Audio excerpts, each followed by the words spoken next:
Hello, mayong adlaw, and we're back for another video. So yes, for today's video is that unta mo diri sa Lily of the Valley Retreat House. So this place is located here in Barangay Pungol, Sibugay, Cebu City. Yes, part pa gihapon siya sa Cebu City.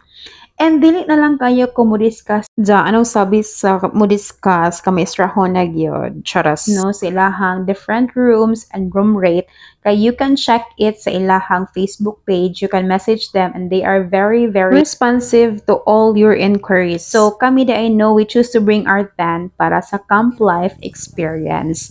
But still, if mag-camping gihapon mo, makagamit ra gihapon mo sa ilahang pool.